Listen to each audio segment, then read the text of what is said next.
Boa tarde, pessoal. Sejam muito bem-vindos à nossa capacitação de introdução ao eletrocardiograma, certo? Antes de começar, eu queria só dar alguns avisos. Nós vamos ter 3 dias de capacitação. Hoje, com a aula da professora Carla, amanhã, com a aula do residente Adriel, e na quarta, nós vamos ter um momento de questões, certo? Vão ser disponibilizados no Google Classroom, que nem como a gente colocou lá no e-mail, e vocês vão ter essas questões a respeito do assunto. E aí é importante que vocês preencham, porque faz parte da certificação. A certificação vai ser por meio de 100% das atividades, tanto de hoje como de amanhã, e na resolução das questões, certo? Se vocês tiverem alguma dúvida, podem entrar em contato com a gente ou perguntar no fim da aula para não atrapalhar a professora, certo? Então, pronto, é isso. Eu queria agora passar a palavra para a professora Carla, que vai dar nossa aula hoje. Ela é enfermeira, mestre em saúde coletiva e professora do curso de graduação de enfermagem da UES, certo? Tentem não interromper, não sei como vai ser a dinâmica dela, se ela permite, ela vai falando aí com vocês, certo? Pois até depois, qualquer coisa eu estou aqui, qualquer dúvida podem perguntar. Olá, boa tarde a todos e todas. Carolzinha, muito obrigada aí pela apresentação, né? Obrigada também ao convite em seu nome, né? Que em nome do PET. Quero agradecer também a professora Hanna, que tem conduzido aí tão brilhantemente o PET, e a todos os alunos. Agradecer a todos que estão aqui presentes, né? Eu sei que não é fácil.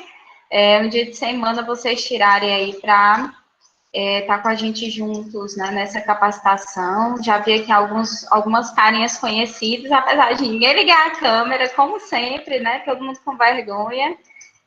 Mas agradecer mesmo, viu, gente? Eu espero que seja uma aula dinâmica.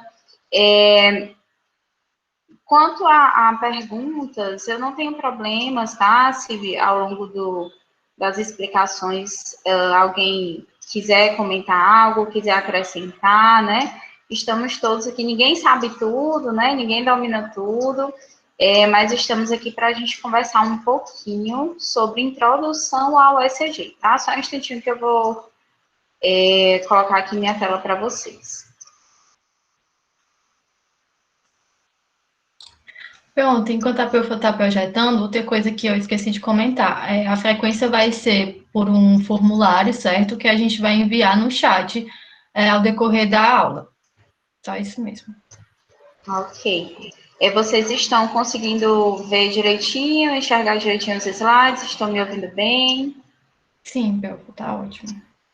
Ok, então vamos lá. Bom, gente, para quem não me conhece, né? Eu me chamo Carla Paixão, como Carolzinha já colocou. Eu estou como professora temporária do curso de enfermagem, então estou atuando aí também na disciplina de semiologia e semiotécnica. Sou graduada pela Universidade Estadual também, mas não do Ceará, infelizmente, né, do Rio Grande do Norte. Tenho residência em saúde da família, saúde mental e mestrado em saúde coletiva, né? Então, não sou especialista em cardiologia, mas como todos estamos numa formação contínua para enfermeiros generalistas, a gente consegue abordar um pouco esse tema, tá bom? Então, sejam todos bem-vindos e bem-vindas. Bom, então, para a gente começar a falar de eletrocardiograma, a gente precisa de uma base bem feita, né? Eu tenho certeza que vocês que estão aqui têm essa base bem feita, mas é sempre importante a gente reforçar essas bases. Quando a gente tem uma base bem feita, os outros assuntos vão sendo acumulados de forma mais tranquila, né? Então, para a gente falar de ECG, obviamente a gente precisa introduzir e falar um pouquinho sobre o sistema cardiovascular, né?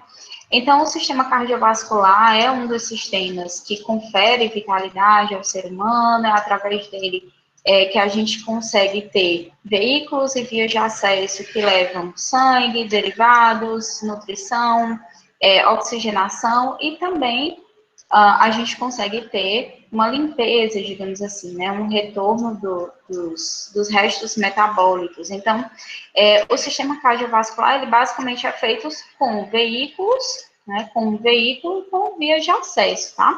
Então, imagina aí, você morto e alegre, né? No seu primeiro emprego, tá concursado aí, se Deus quiser, todo mundo vai passar aí já no Fundo Saúde, né? Já tá todo mundo estudando, os meninos que estão aí com o pezinho já fora, doido para entrar logo no primeiro emprego, e aí você tá lá trabalhando, ralando e consegue comprar o seu primeiro veículo, né? Seja uma moto, seja um carro, parar aí um pouco de andar de ônibus, né?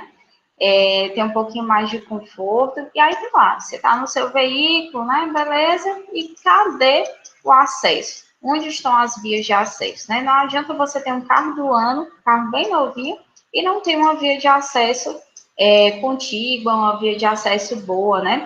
Então, fazendo essa analogia, a gente consegue, então, entender um pouquinho da importância do sangue, dos seus hemoderivados e das vias de acesso. Então, essas vias de acesso que tem um fluxo de sangue, né? Um fluxo sanguíneo que vai sempre de grandes vasos para vasos de menor calibre, então a gente fala das artérias, arteríolas, capilares, até que esses capilares conseguem fazer uma conjunção, digamos assim, com as vênulas e veias, até desembocar no sangue que ali já precisa passar por um processo de hematose, né? Precisa fazer essa troca para receber um aporte sanguíneo. Mas de nada adianta também você ter o seu carro do ano, ter ali vias de acesso e não ter uma forma de conseguir, digamos assim, propagar, né? Fazer fluir de forma contínua esse fluxo sanguíneo. Então, a gente começa a entender de que nada adianta veículo e via de acesso sem também ter uma bomba, né? Uma bomba cardíaca, o coração, como a gente fala. E quando a gente fala em bomba, a gente lembra logo de uma explosão, né? E, de fato, tem a ver com isso, mas tem mais a ver como se fosse uma bomba hidráulica, né? Que está ali a todo tempo recebendo um volume e ejetando esse volume. Então, esse coração, ele serve como essa bomba propulsora, né? Uma espécie de bomba hidráulica que está recebendo esse sangue e fazendo o envio conforme a necessidade, né? Se é um sangue que está pobre em oxigenação, que vai lá para o coração direito e precisa passar por hematose, ou se é um sangue que já está ali no coração esquerdo, já está oxigenado, já está prontinho para irrigar tanto partes superiores quanto inferiores do seu corpo, tá? Bom, então fazendo esse lembrete bem rápido, que eu sei que todos vocês já estão carecas de saber, né? Então, o sistema cardiovascular, ele acumula funções importantes. Então, a gente fala acerca de transporte seja de nutrição, seja de substâncias de defesa. Então, desde o momento que a gente tem uma solução de continuidade, então a gente sofre um corte, a gente sofre um traumatismo, esse transporte acontece através do sangue, né? Distribuição de oxigênio, recolhimento de CO2 e de restos metabólicos. Então, as nossas células, elas estão o tempo todo sofrendo os seus processos metabólicos e o que não é mais necessário ao nosso corpo precisa ser eliminado, né? Transporte também de hormônios, transporte de calor, aliás, dissipação de calor, no caso, né? A gente consegue ter essa eliminação através dos vasos sanguíneos e através da pele, e coagulação e dentre muitas outras funções, né? Aqui está o processo básico, tá? Bom, então, se a gente entende o coração como essa bomba propulsora, é importante que a gente tenha também, digamos assim, na nossa mente, né, a sua posição em relação topográfica do coração, onde é que o coração está localizado no nosso corpo, né? Obviamente, todo mundo já sabe, até uma criança de 2 anos, mas tem algumas características importantes, né? Então, o coração, ele está projetado na nossa área anterior do tórax, então está na nossa região frontal, né, na nossa região anterior, tá? No espaço que a gente chama de pré-córdio, né? Acontece que muita gente esquece que o nosso coração, quando a gente vê algumas representações gráficas do coração, a gente imagina que ele é aquela mão fechada, né, e que está lá no pré-córdio, no centro do tórax, e que ele está ali bem bonitinho, bem retinho, né? E não é bem assim. O nosso coração, se a gente for traçar aqui uma linha, digamos assim, fazer uma mediana, né? Acho que vocês conseguem ver o meu cursor. Então, se a gente for traçar uma linha mediana nessa região frontal, a gente enxerga que boa parte do coração está mais lateralizada, né? Então, o nosso coração é como se fosse um cone invertido, tá? Aqui está como se fosse a base do cone e aqui a ponta do cone, tá? Imagina um cone de sinalização lá do Detran, certo? Então, esse cone invertido, onde a sua ponta, ela se encontra, né? Ela está localizada para baixo, é o que a gente chama de apex cordis, né? Então, com essa ponta para baixo e lateralizada para o seu hemitórax esquerdo, tá? Então, a gente fala que pelo menos 2/3 do coração vai se encontrar aí à esquerda desse plano mediano, tá? Bom, e se esse é o ápice, esse é a ponta do nosso coração, a gente fala que é o ápice cardíaco, tá? E se eu tenho um ápice, obviamente eu vou precisar ter uma base cardíaca. Então, imagina sempre o cone, né? A base desse cone, onde estão localizados os grandes vasos, né? Os vasos da base. Que aí vai alimentar tanto o coração direito, tanto alimentar como retroalimentar o coração direito e o coração esquerdo, tá? Então, a gente fala das veias cavas, a gente fala da aorta e mais de uma série de componentes que a gente vai conversar. Então, o que eu quero que vocês tenham em mente, a professora Ave Maria, isso aí é conteúdo do início da graduação, né? Mas lembra aí, a gente precisa fazer uma boa base para que a gente entenda a ECG bem rapidinho, tá? Então, o ápice cardíaco, ele está aqui nessa ponta e a sua base para cima, tá? Bom, e aí a gente falou dessa posição, né, dessa relação topográfica, e obviamente o coração, ele como sendo essa bomba tão importante para o funcionamento do corpo humano, ele precisa ter algumas proteções, né? E a primeira proteção que a gente consegue enxergar de cara, quando a gente faz essa abertura frontal, né? É claro que os pulmões estão aqui recobrindo boa parte dessas laterais cardíacas, mas perceba que se a gente consegue pensar esses lobos, os pulmões, a gente enxerga que o coração ele está dentro de uma espécie de saco, tá? E é um saco fibroceroso, então é um saco que tem fibras e também tem uma espécie de uma camada serosa, né? Que vai conferir, então, essa proteção e também essa sustentação. Então, imagina, é como se o coração ele estivesse envolto em um esqueleto, tá? Claro que não é, obviamente não é um esqueleto aí ósseo, né? Mas é um esqueleto formado por fibras. Ele precisa dessa sustentação, tá? Imagina a força propulsora que ele precisa exercer, tá? Então, quando a gente fala desse saco fibroceroso, a gente fala de folhetos, né? De camadas. E essa camada mais externa, com certeza vocês lembram que é o pericárdio fibroso, tá? E esse pericárdio fibroso, ele está bastante aderido aos ligamentos externopericárdicos. Então, ele está bem aderido aqui ao externo, tá? Tirando esse pericárdio fibroso, a gente consegue enxergar duas lâminas, tá? Que é o chamado pericárdio seroso. Então, pericárdio seroso, a gente fala de duas lâminas porque ela é uma lâmina parietal que sobe e uma lâmina visceral que desce, né? Entre essas lâminas, faz-se necessário que exista uma pequena porção, né? Uma pequena quantidade de líquido, que é o chamado líquido pericárdico.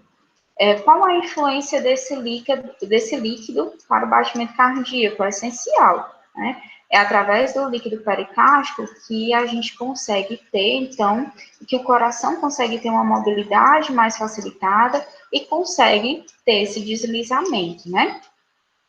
Até aqui tudo bem, pessoal? Se alguém tiver alguma dúvida, quiser acrescentar.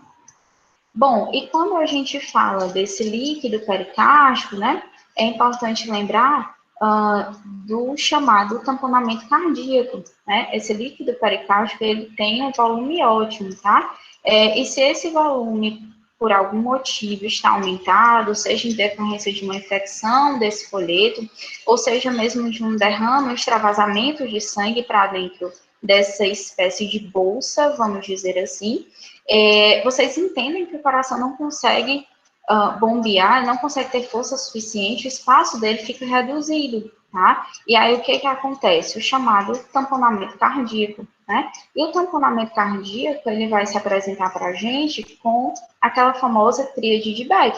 Vocês lembram? Então, a tríade de Beck vai ser o quê? O que nos indica essa tríade? Indica principalmente um abafamento dessas bolhas cardíacas. Então, se você vai lá, está fazendo o exame físico cardíaco do seu paciente, né? E faz o posicionamento nos pontos de ausculta, você não consegue fazer essa ausculta correta, você tem esse abafamento. Em conjunto a isso, a gente pode ter também, né, nessa tríade de Beck, uma hipotensão, o coração não está conseguindo fazer o bombeamento correto, e ainda também uma estase de jugular, tá? Ou seja, essas jugulares, direita e esquerda, elas ficarão engurgitadas, né? Ficarão repletas de sangue, tá?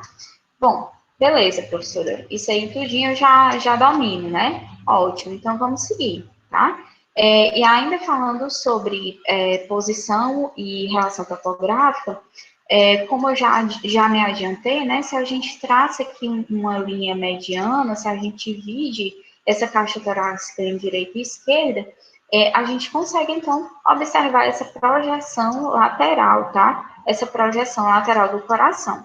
Mas olha aqui comigo, primeiro para essa margem lateral. Tu está olhando teu paciente de frente, então essa margem lateral vai ser sempre à direita, né? Então, é como se os vasos da base ficassem iniciando pouco acima de terceira cartilagem costal, tá? E o coração propriamente dito iniciasse a nível de terceira cartilagem costal. E aí, dessa margem lateral direita, o coração ele pode se estender até o nível da sexta cartilagem costal, à direita, tá? E quando a gente faz, quando a gente olha para a lateral esquerda, né, para essa margem esquerda, na verdade, a gente percebe, então, que essa margem esquerda, ela também vai iniciar ao nível da terceira cartilagem costal, porém, ela vai ter uma maior projeção lateral.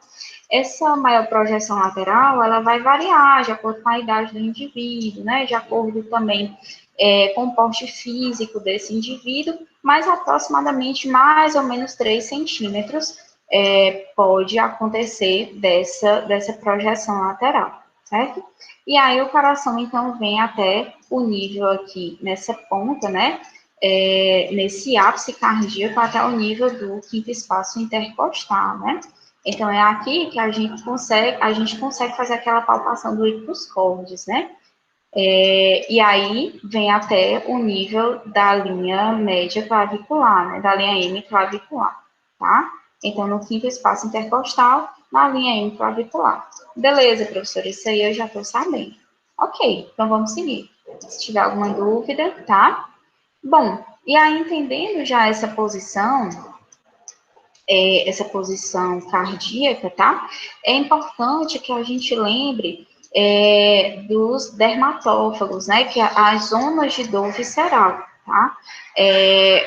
Quais seriam essas zonas de dor visceral referidas pelo nosso paciente, né?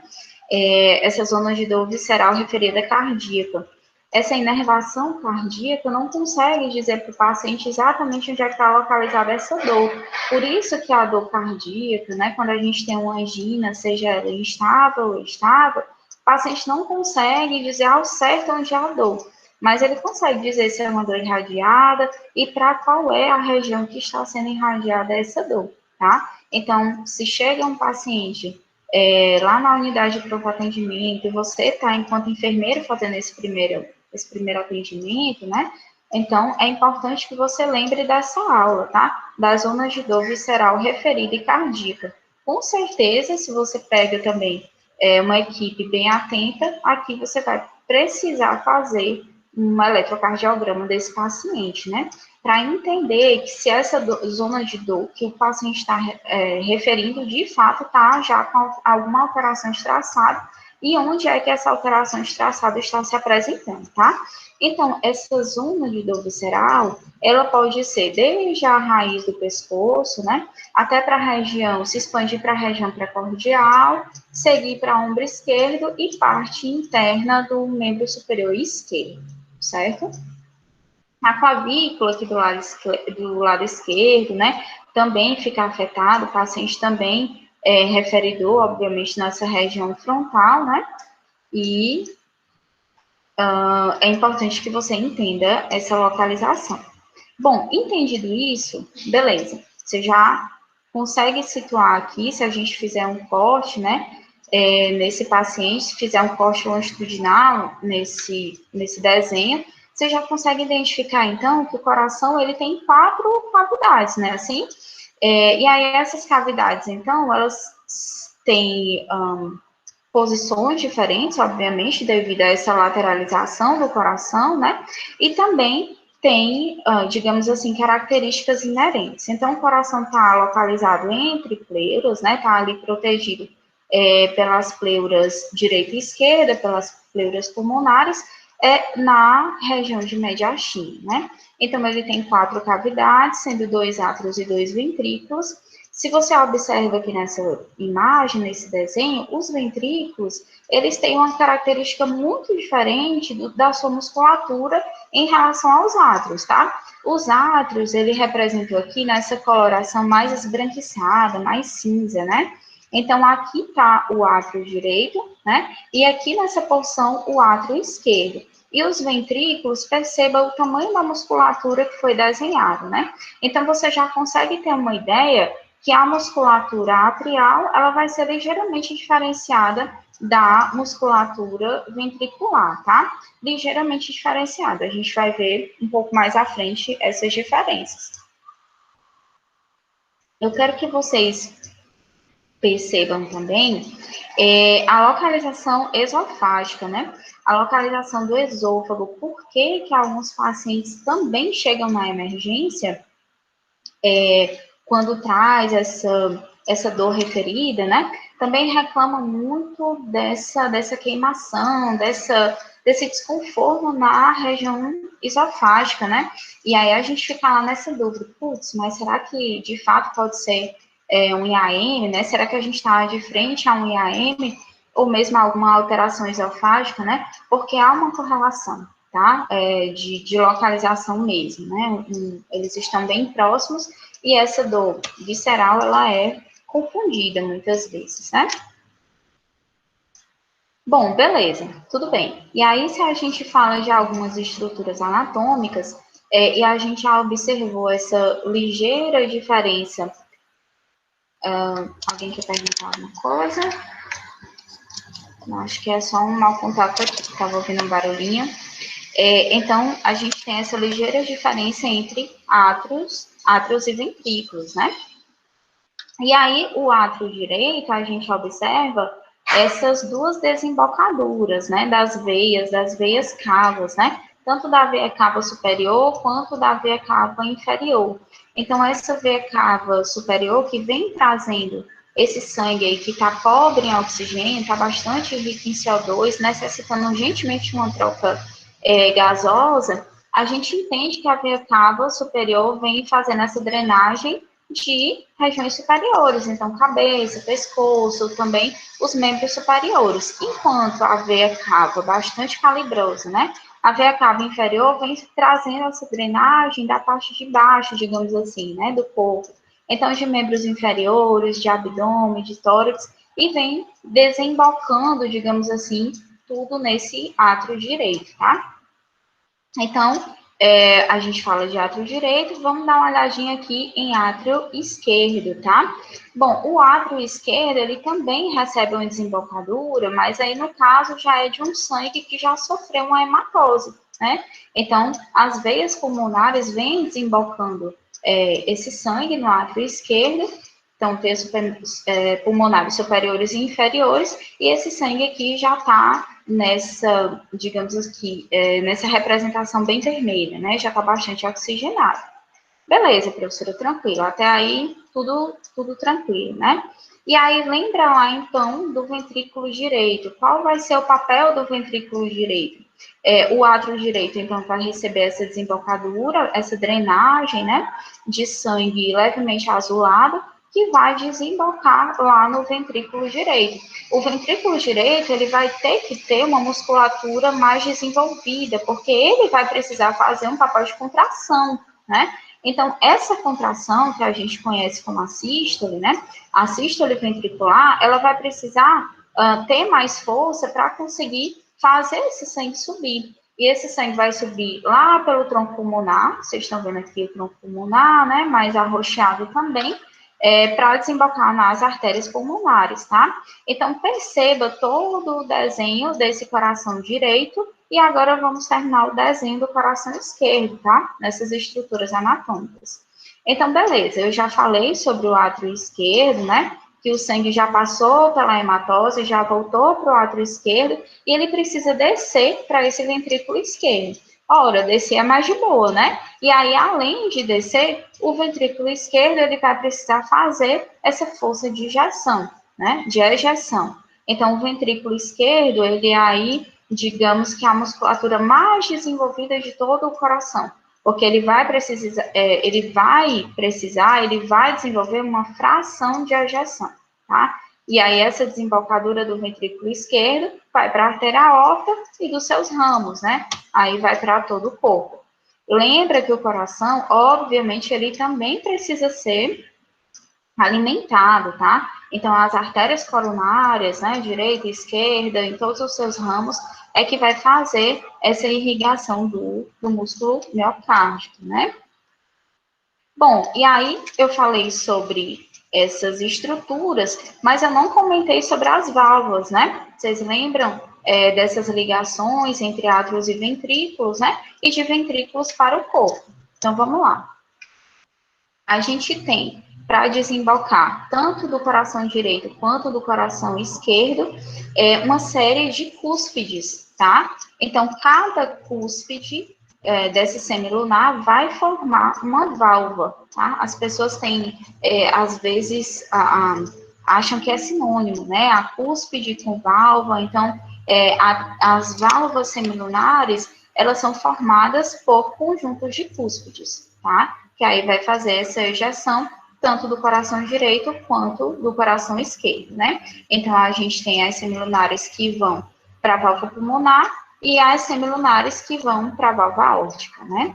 E aí, além dessas semilunares, a gente tem as válvulas que fazem ligações, né? As ligações entre átrios e ventrículos. Então, no coração direito, a gente tem a chamada válvula mitral, que aí, se você lembrar, se você for uma pessoa católica, né, eu já tiver visto alguma cerimônia, não sei se é só o Papa, os bispos também usam a mitra, né, então, esse chapéuzinho aqui, né, dos religiosos da Igreja Católica, deu nome, né, antigamente a gente chamava de válvula mitral, justamente por parecer um pouco com esse chapéuzinho. Deixa eu voltar aqui para os ligamentos, né? Então, a mitra aqui tem duas hastes, então é como se fossem esses dois ligamentos que faz essa ligação entre átrio esquerdo e ventrículo esquerdo, tá? E aí, claro, a gente tem também a válvula tricúspide, né? Que tem, então, essas três cúspides, tá? Beleza, professora, isso aí eu já estou cansada de saber. Beleza. Então, você precisa entender que átrios e ventrículos, eles precisam trabalhar numa espécie de, como é que eu posso dizer, num trabalho que precisa estar totalmente correlacionado. A gente não pode só observar para o trabalho dos átrios e só para o trabalho dos ventrículos de forma isolada, né? Eles precisam estar trabalhando em conjunto de forma sincronizada, tá? Bom, e aí, então,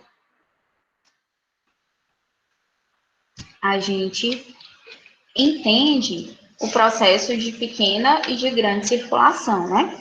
Então, essa pequena circulação que vai fazer essa passagem para que o sangue seja oxigenado, e essa grande circulação que vai receber e vai fornecer esse sangue oxigenado para o coração. É interessante que vocês relembrem que pelo menos 70% do sangue ele vai passar de uma forma passiva de átrio para ventrículo. Ora, a gente não tem aqui a força da gravidade, então se eu tenho a força da gravidade atuando sobre esse coração, eu entendo que 70% consegue passar de forma passiva. Então, você entende que os outros 30% que ainda precisam passar, eles vão precisar sofrer um processo de contração, mas que a contração atrial, ela é bem menor do que a contração ventricular. São contrações muito fortes, né? Mas a contração atrial, ela é mais reduzida do que a contração ventricular. Especialmente se a gente fala de ventrículo esquerdo, que, como eu já falei, é o que vai nos fornecer lá no ECG a nossa fração de ejeção, tá? Bom, então só recapitulando, né? O sangue ele vai chegar ao coração pelas veias cavas superior e inferior, que vai desembocar então um sangue rico em CO2 no átrio direito, e esse sangue ele vai passar para o ventrículo direito através da válvula tricúspide, né? Ou válvula atrioventricular direita, e para sair desse ventrículo direito, o sangue ele é projetado pela semilunar pulmonar, tá? E essa projeção é o que vai fazer o sangue venoso chegar até o tronco pulmonar, né? E aí, chegando no tronco pulmonar, ele desemboca nas artérias pulmonares direita e esquerda, né? E aí ele vai lá para os pulmões para sofrer hematóxio e agora o sangue retorna rico em O2 pelas veias pulmonares, tanto as veias pulmonares superiores direita e esquerda, né? Quanto as inferiores direita e esquerda. E aí vai retornar já para o átrio esquerdo. Então, perceba essa pequena circulação como iniciando no ventrículo direito e finalizando no átrio esquerdo. E se a gente fala desse sangue que já chegou no átrio direito, né? Então, o sangue ele vai passar do átrio, aliás, perdão, que chega lá no átrio esquerdo, ele vai passar do átrio esquerdo para o ventrículo esquerdo pela válvula mitral, né? Pela bicúspide, tá? E aí, essa propulsão do ventrículo esquerdo vai ejetar o sangue pela semilunar aórtica que vai desembocar na artéria aorta, né? E aí lembrar que essa base, né, essa base aórtica vai possuir 3 ramos principais nessa base cardíaca, né? Então, o arco aórtico ascendente, né, a artéria aórtica ascendente e a artéria aórtica descendente. E aí a gente finaliza, então, essa grande circulação, iniciando de ventrículo esquerdo e finalizando em átrio direito, tá? Por que que eu preciso entender isso tudo, né? Por que que eu preciso entender esse ciclo cardíaco bem certinho? Para que você compreenda que o coração, ele possui um automatismo, né? Ele precisa ter um automatismo, ele precisa ter uma série de circuitos que façam toda essa movimentação para conferir, então, o papel de bomba cardíaca, tá? Pessoal, só um minutinho, deixa eu só resolver aqui bem rapidinho. Só uma questão, já volto.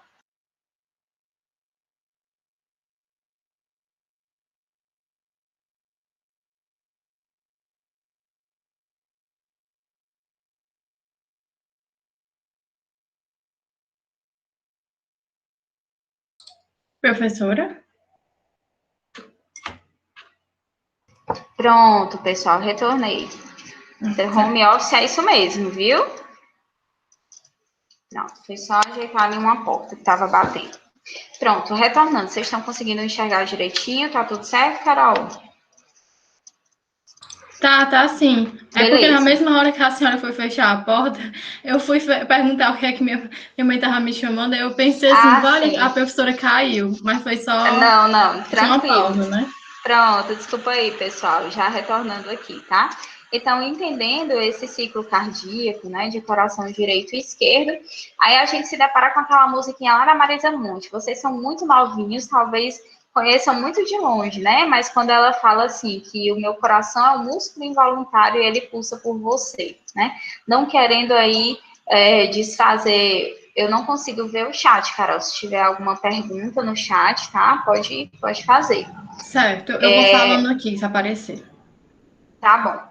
E aí, então, a gente entende, né, que o coração, de fato, ele recebe um estímulo simpático, parasimpático, mas ele tem essa característica de produzir esse impulso elétrico, tá? Então, se a gente compreender essas estruturas anatômicas e esse coração direito e esquerdo, aí fica mais fácil da gente compreender que isso tudo está acontecendo devido a esse automatismo. E esse automatismo é como se fosse digamos assim, um sistema elétrico totalmente isolado que vai funcionar só e somente só para o coração, né? E aí essas estruturas elétricas, vocês também já se depararam com elas, né? A gente sabe do nó sinoatrial, que está lá localizado no átrio direito, depois o nodo, ou nó, tanto faz, tá, gente? Átrio ventricular, a partir desse disparo elétrico, principalmente do nodo sinoatrial, perpassando o nó do átrio ventricular, é que a mágica acontece, né? Então, entenda, esse conjunto elétrico do coração, ele acontece para dar esse automatismo. Então, eu já falei que existe uma diferença de musculatura, né, miocárdica. Então, existem as células que são especializadas em contrair, tá, que botam força para essa contração, e existem as células especializadas na produção e em repassar esse estímulo elétrico, né? Tá? Então, esse estímulo elétrico, ele nasce lá no nosso sinoatrial, o nosso marca-passo natural, e ele perpassa, né, todo esse feixe, tá? Então, ele perpassa o nó átrio ventricular, ele perpassa também o feixe de His, e aí lembrar que o feixe de His, ele vai ter os seus ramos direito e esquerdo, tá? Finalizando lá nas fibras de Purkinje, já lá no ápice do coração, tá? Então, esse impulso elétrico, certo? Que inicia no nó sinoatrial, ele precisa, antes de passar para o nó do átrio ventricular, ele precisa ser enviado também para o outro átrio, tá? A gente precisa que átrios contraiam antes de ventrículos. Imagina se a gente tivesse essa contração toda de uma vez, a gente não ia conseguir ter coração direito e coração esquerdo, a gente não ia conseguir ter pequena e grande circulação, porque essa bomba iria colapsar, ela não iria conseguir fazer essa fração de ejeção, ela não conseguiria ejetar esse sangue, tá? Então, o estímulo começa, como eu já falei, no nódulo sinoatrial, vai repassando para o átrio esquerdo também. Quando os dois átrios conseguem fazer essa contração, opa, o nó do átrio ventricular já fica de olho. É como se o nó do átrio ventricular já recebesse o impulso, mas ele espera primeiro que os átrios contraiam. Então, é questão de milissegundos, tá? E o nó do átrio ventricular entra em ação, passando primeiro pelo feixe de His até chegar nas fibras de Purkinje, tá? Então, esse sistema de condução elétrico, né, acontece, como eu já falei, pelo nó sinoatrial, que vai primeiro pelo átrio direito e átrio esquerdo, pelo feixe interatrial, ou feixe de Bachmann, né, ele passa para os ventrículos e feixes internodais e no átrio ventricular. Então, tudo isso precisa estar funcionando de forma correta. São essas ondas, né, por essas estruturas que perpassam a eletricidade do coração, é isso que o ECG vai mostrar, né? Ele vai fazer uma fotografia de como essas ondas estão se comportando no coração. Se de fato esse ritmo está começando a partir do nó sinoatrial, ou se está sofrendo um atraso, se está começando no átrio ventricular, ou se está começando no nó sinoatrial mesmo, mas está com um atraso muito grande entre o nó sinoatrial e repassar para o nó átrio ventricular. Então, tudo isso o ECG é que vai nos dizer, tá? Então, sendo assim, como eu já falei, né, a atividade elétrica do coração é formada por um grupo de células especializadas em gerar estímulos para a contração miocárdica, né? E esse estímulo vocês conseguem ver aqui nesse GIF, né? E esse estímulo consegue passar de uma forma tão rápida através de uma junção das junções chamadas gap junctions, né? Então, através dessas junções é que o impulso elétrico consegue ser repassado de forma tão eficaz, tá? Então, por isso que a gente fala que o coração, ele está com esse marca-passo começando, ele está em ritmo sinusal, né? Porque, de fato, o impulso precisa começar pelo nó sinoatrial. E aí, depois ele passa para o nó atrioventricular, com esse pequeno atraso, né? Fazendo com que os ventrículos contraiam somente depois dos átrios e não simultaneamente, tá? E aí passa para as porções mais inferiores, o feixe de His, até chegar nas fibras de Purkinje, tá? Beleza, professora. Até agora tá mais ou menos, né? Vocês já entenderam que o nó sinoatrial é quem manda no pedaço, né? Mas ele não manda de uma forma sozinha, tá? Para que esse impulso de fato aconteça, o coração ele precisa passar por um processo chamado de despolarização, tá? Que a gente vai falar um pouquinho mais na frente.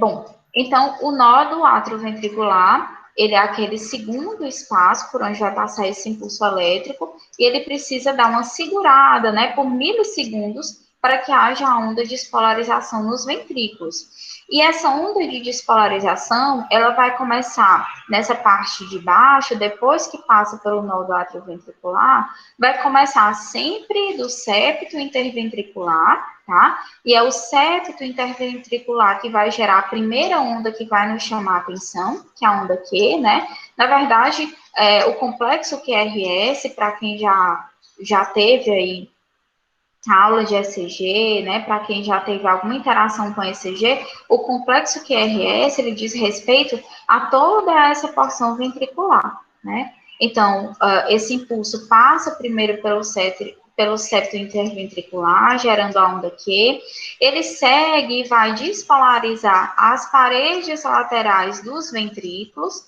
que é onde vai gerar a onda R, né?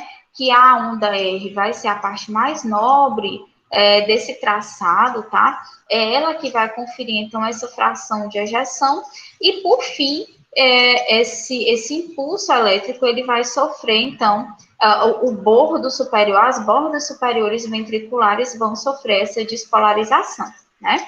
Então, esse fenômeno é o que vai conferir os processos de sístole e de diástole ao coração, tá? Como eu já falei também, o coração ele vai ter diferenças entre a musculatura atrial e a musculatura ventricular, né?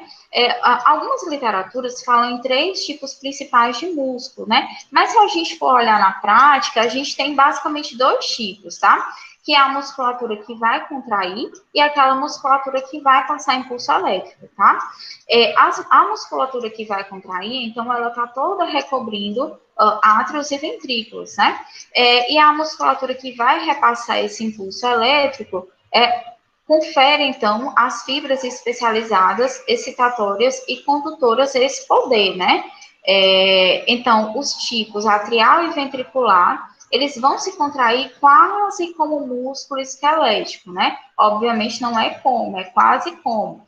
Porém, tem uma duração muito maior de contração. Então, por isso que a gente consegue ter essa ejeção sanguínea, né? E as fibras excitatória e de condução, elas vão ter um poder de contração super reduzido, quase não se leva em consideração. Mas, em compensação, elas conseguem apresentar descargas elétricas rítmicas, automáticas, na forma de potencial de ação, né? Ou mesmo se essas fibras não conseguem apresentar essa descarga elétrica, se ela não apresenta, ela conduz, tá? Então, ou ela consegue ter esse potencial de gerar descarga elétrica, ou então ela faz essa condução, tá? Então, é como se a gente tivesse 2 sincícios, né? O que são sincícios? São essas fibras as fibras, a forma como o miocárdio ele está organizado, né? Essas fibras estão de forma bastante conjuntas e através dessas gap junctions, né, que a gente consegue ver aqui de forma mais escurecida, esses anéis mais escurecidos, é o que vai facilitar a propagação do potencial de ação, tá? Então, é como se as fibras que conferem um potencial de contração, elas fizessem uma rotação no coração. Imagina que você tem aí uma camisa, né? Você lavou aí uma camisa e você quer colocar ela para secar. Você não vai colocar essa camisa para secar do jeito que você lavou. Você vai querer tirar um pouco dessa água, né? E qual é a forma mais fácil de retirar essa água? Seria só apertando essa camisa? Não, você vai ter muito mais trabalho, você vai demorar muito mais e talvez você vai tirar um volume de água muito menor. Então, é importante que você consiga retorcer essa camisa, tá?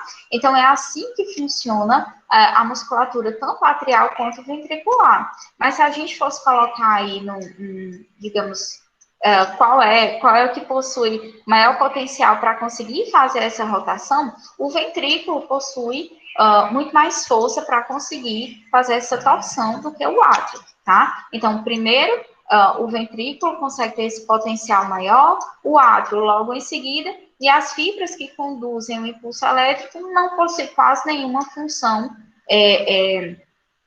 de ejeção, né? Tá? E aí, tudo isso, né? Tanto essa musculatura de contração quanto de condução de eletricidade precisa funcionar de forma sincrônica, né? É isso que confere, então, essa sincronização que vai conseguir conferir o ritmo cardíaco, é através dessa sincronização. Quando a gente pega um ECG que tem muita alteração, tem muita diferença, digamos assim, do intervalo de tempo entre a forma de contração dos átrios, né, e a forma de contração dos ventrículos, a gente não consegue ter essa sincronização perfeita.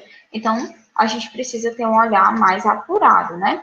Então, bom, eu já falei, né, dos dois sincícios, o sincício atrial e o sincício ventricular. Então, essa divisão funcional, onde os átrios eles vão fazer o papel de contração primeiro, através do primeiro disparo elétrico e logo em seguida os ventrículos, com um atraso de milissegundos, é essa divisão funcional que vai permitir, então, que os átrios contraiam um pouco antes da contração ventricular, o que é importante para a eficiência do bombeamento cardíaco. Imagina se esses sincícios, eu já falei, né, eles fossem fazer esse bombeamento ao mesmo tempo, a gente ia ter uma bomba falha, tá? E aí, sempre lembrar, obviamente, que o processo de sístole, então, o processo de contração a gente chama sístole, o processo de relaxamento a gente chama de diástole. Então, quando a gente olha para o ECG, assim, a gente sempre vai estar olhando para sístole atrial e sístole ventricular e diástole atrial e diástole ventricular. É como se a gente dividisse esse coração em superior e inferior também, para facilitar a visualização pelo elétrico, tá? Bom, então o coração, ele vai exercendo aí esse papel de bomba, né, de bomba cardíaca. E um ciclo cardíaco, a gente consegue definir o ciclo cardíaco como sendo um conjunto de eventos que acontecem entre o início de um batimento cardíaco até o próximo, tá? E tudo acontece numa fração de milissegundos, tá? Então, a gente tem ciclo cardíaco, então, nesse evento, entre o início do batimento até o próximo. A grosso modo, a gente pode dividir esse ciclo em duas etapas, tá? Como eu já falei, né? É como se a gente dividisse o coração de cima e o coração de baixo. Então, contração atrial e contração ventricular, que no final das contas é o que mais nos interessa, né? É claro que a sístole também, aliás, a diástole também, o relaxamento também, tá? Mas as funções cardíacas, perdão, elas se tornam muito mais problemáticas quando a gente tem uma dificuldade de contração, tá? Então, imagina assim, a câmara que tiver maior pressão irá forçar a abertura da válvula que está a seu favor. Imagina aquela brincadeira, né? Quem nunca viu?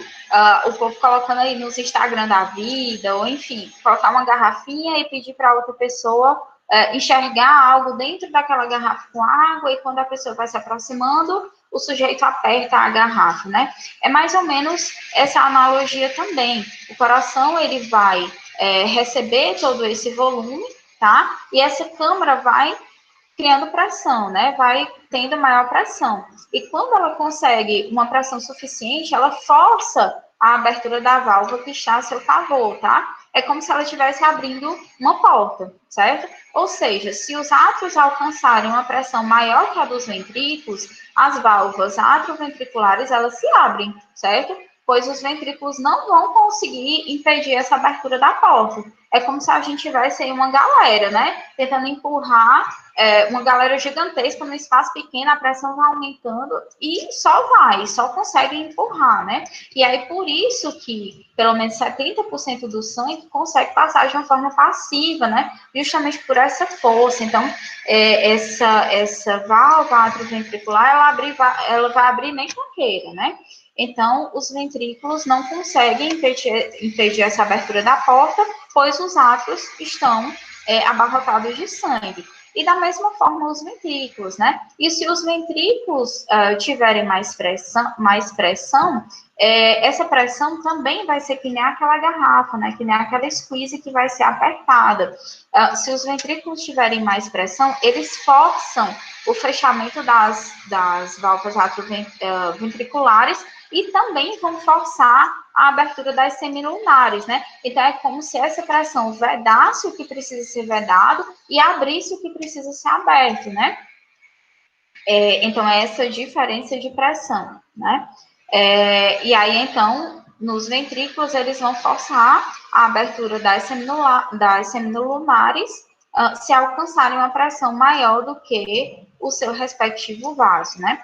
Então, o coração, ele funciona, além do estímulo elétrico, né? Ele também funciona por essa diferença de pressão, tá? Claro que a gente não está falando aí de estenose, dessas válvulas, a gente está sempre olhando para um coração sadio, tá? Como se o coração estivesse sadio. Então, esse funcionamento de ciclo cardíaco estivesse íntegro, tá? Então, dessa forma, se a gente for observar, né? Imagina aqui que a gente já está falando lá da sístole ventricular, tá? Essa sístole ventricular, o ventrículo, seja o direito, seja o esquerdo, ele está abarrotado de sangue. Então, é aquela squeeze que está prestes a ser apertada, né? Então, quando o impulso elétrico passa para esse ventrículo, ele consegue, então, fazer essa contração, né? E a primeira porção já sofre aí uma ejeção rápida.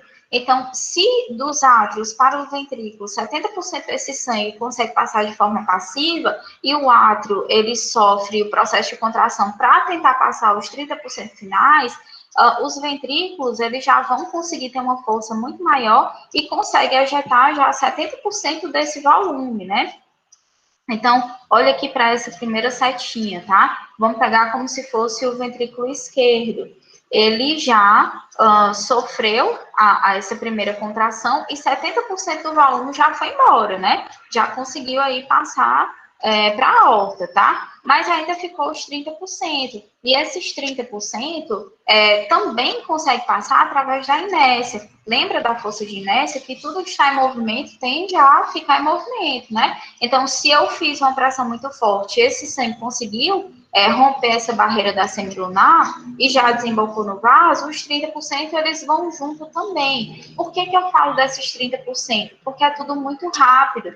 E ao passo que o ventrículo contraiu, ele já está começando a entrar, ele já fez a sístole, ele já está imediatamente começando a voltar para a diástole. E é na diástole que esses 30% final, eles vão através do princípio da inércia, né? E aí, a partir do momento que consegue, que essa fração de ejeção, né, consegue romper e o ventrículo fica livre, então, ele já rapidamente passa para o novo enchimento. E aí, esse enchimento começa novamente por aquele enchimento rápido, dos 70% que passam de forma passiva, e depois ele começa a fazer os 30% final, tá? Através da contração atrial, que é um pouco menor do que a contração ventricular. tá? E aí a gente tem, então, esse ciclo cardíaco sendo fechado, né? Bom, pessoal, quase 3 horas. Eu vou começar a falar sobre a ativação do coração, e aí a gente dá uma pequena pausa, para aí sim começar a falar mais propriamente sobre a ECG. Pode ser? Tudo bem? Tranquilo, pessoal? Bom, então vamos lá, né? Ativação do coração. Então, esse automatismo, né? Que o nosso marca-passo natural, né? Lá no nosso sino atrial, ele consegue desenvolver, ele passa para um sistema de geração de impulso elétrico, que vai resultar, então, nessa contração rítmica do miocárdio, né? É importante dizer que, para a gente começar a falar de ECG, você entenda que o ECG, através dessa onda que perpassa esse ritmo cardíaco completo, né? A gente fala sobre 3 ondas principais, tá? A gente fala sobre a primeira onda P, tá? Que se você olhar aqui nessa figurinha, tá bem fácil de entender, porque a onda P é a partir do nosso sino atrial, né? É a partir da geração do impulso elétrico lá no nosso sino atrial, a gente consegue ter uma ativação de ambos os átrios, né? Então, começa no átrio direito e vai passar lá para o átrio esquerdo. É esse potencial aqui que gera a primeira onda que a gente vai ver lá no ECG, que é a onda P, tá? Depois que essa onda P é formada, a gente tem a segunda onda, certo? Que aí vai desembocar em alguns segmentos. Mas vamos primeiro olhar para essa segunda onda como se fosse uma onda única, certo? Que é o chamado complexo QRS, tá? Então, o complexo QRS, digamos assim, é a onda mais nobre, é o complexo, né? Como o nome já fala, é complexo, não é fácil, né? Mas é esse complexo que a gente precisa ter uma maior atenção, sobretudo a onda R, tá? Bom, e a que se deve esse complexo QRS, né? Se a onda P eu entendo que foi a ativação para a sístole, né? A ativação atrial, o complexo QRS, ele vai nos falar, ele vai nos mostrar a história acerca da ativação dos ventrículos, né? Tanto o ventrículo direito quanto o ventrículo esquerdo, tá? Então, esse complexo QRS é sobre a ativação dos ventrículos, tá? E, por fim, eu tenho a chamada onda T, certo? Então, a grosso modo, o ECG vai nos dar esse primeiro traçado, certo? E a onda T, ele vai dizer sobre a onda de recuperação desses ventrículos, certo? Então, lembre-se sempre, quando a gente fala de ECG, as primeiras ondas que a gente observa é a onda P, o complexo QRS e a onda T. Então, são 3 ondas com espaços entre elas. Vocês conseguem observar esse espaço entre a finalização da onda P e o início dessa onda Q, e a gente tem também um espaço, né, entre a finalização da onda S e o início da onda T, tá? Então, todo o meu olhar para ECG vai ter que se voltar para essas 3 ondas e os seus espaços, né? Beleza. Mas como elas conseguem fazer isso, né? Como essas ondas, elas são observadas no ECG, né? Bom, então, a ativação do coração, ela perpassa além da passagem do impulso elétrico, né? Ela perpassa também potencial de ação. As nossas células, né, células cardíacas, as células neuronais, elas têm esse potencial de ação, elas estão em completo movimento, né? Onde digamos assim, o meio intracelular tem um determinado tipo de carga e o meio extracelular vai ter outro tipo de carga. A mesma forma, as células cardíacas, né? Se a gente lembra lá do espaço entre neurônios, onde os neurônios conseguem passar esse pulso nervoso, a mesma coisa é a célula cardíaca. Esse impulso só consegue acontecer por conta desse potencial de ação, dessa possibilidade de existência de impulso elétrico nessas células cardíacas, né? Então, as células cardíacas, elas possuem uma diferença de voltagem entre o lado de dentro da membrana, né, e do lado de fora da membrana, ou seja, dentro e fora da célula. E essa diferença de voltagem, ela vai acontecer, se a gente lembrar lá das aulas de química, né, pela diferença na concentração de íons, tá? De íons carregados positivamente ou negativamente nesses meios, né? Quando a nossa célula cardíaca está em repouso, né, que não é um repouso absoluto, é um repouso momentâneo, né, é um repouso que está acontecendo algumas reações, tá? Mas quando essa célula cardíaca está em repouso, o seu interior ele é carregado negativamente, se a gente for comparar ao meio externo. Então, o meio interno dessa célula cardíaca em repouso ele está carregado negativamente, o meio externo está carregado positivamente, tá? A essa diferença de cargas, a gente fala, né, a gente chama de potencial de repouso na membrana. Isso quer dizer que essa célula, ela está polarizada, ela tem uma diferença de carga e ela tem uma polarização. O seu lado interno está carregado negativamente, o seu lado externo positivamente. E aí, para que aconteça, para que esse potencial de ação de fato entre a ação, eu preciso que aconteça uma inversão dessas cargas. Então, tudo que era negativo no meio interno precisa passar a ficar positivo. É através dessa inversão de cargas que a gente passa de potencial de ação para, de fato, um disparo da eletricidade, né, do impulso elétrico, tá? Então, esse meio intracelular, ele tem uma concentração muito grande de íons potássio, né? Não só íons potássio, mas principalmente íons potássio. E é ele quem vai conferindo também essa negatividade interna, tá? Essa negatividade, se a gente for medir, ela pode chegar até menos 90 milivolts, né?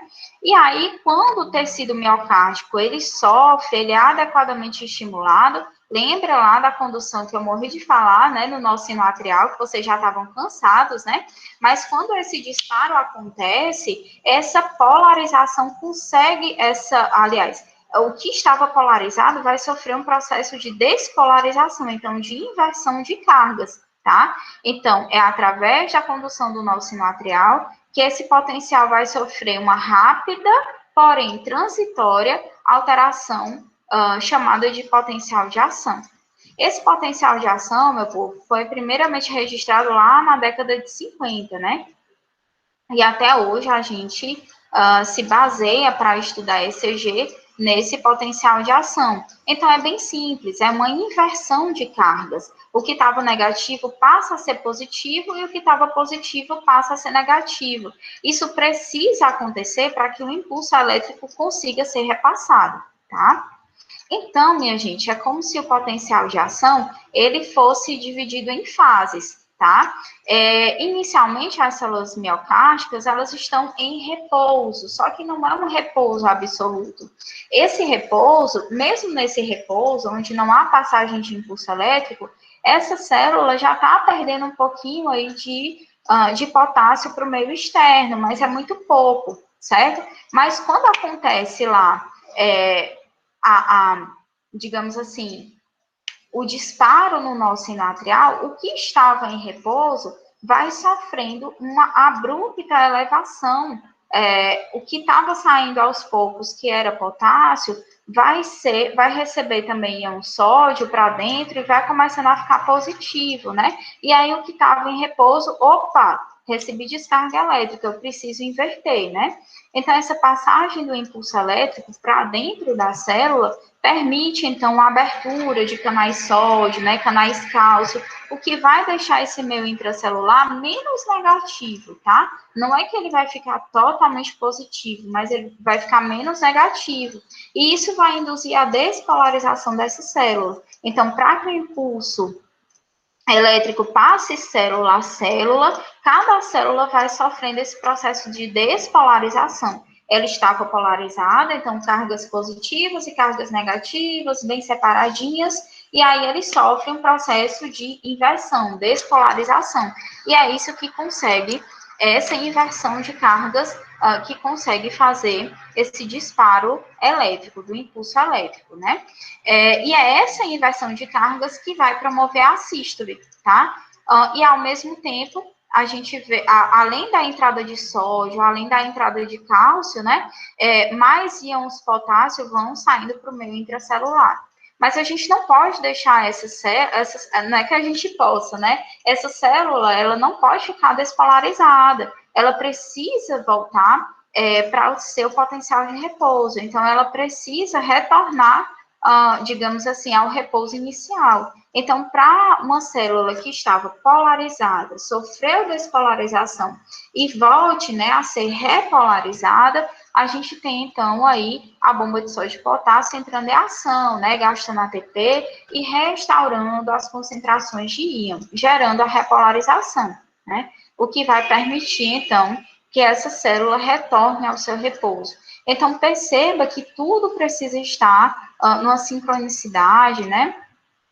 Então, tanto as células de contração, as células especializadas em enviar esse impulso elétrico, como essa ativação do potencial de ação. Tudo precisa estar, digamos assim, acontecendo de forma sincrônica, certo? Pessoal, vamos dar uma pequena pausa, são 3h10, certo? E aí a gente dá uma pausazinha de 20 minutos para vocês conseguirem tomar uma água, ir no banheiro. Eu sei que é muita informação para a gente poder seguir. Pode ser? Deixa eu colocar de novo aqui a apresentação para vocês. Só um minutinho.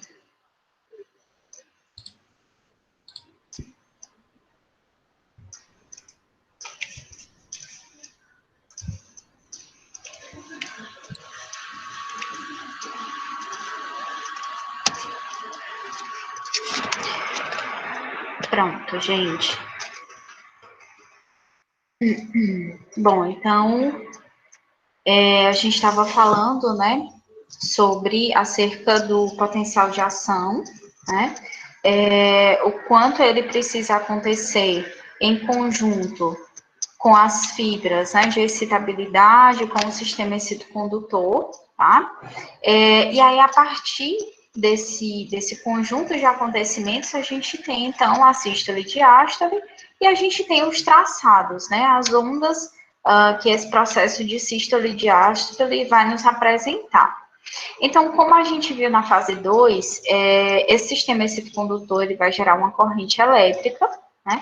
Essa corrente elétrica é o que vai dar o start para a abertura mais rápida dos canais de sódio, né? Como eu falei, a célula miocárdica, ela está num repouso que não é um repouso zero, né? Não é um repouso absoluto, né?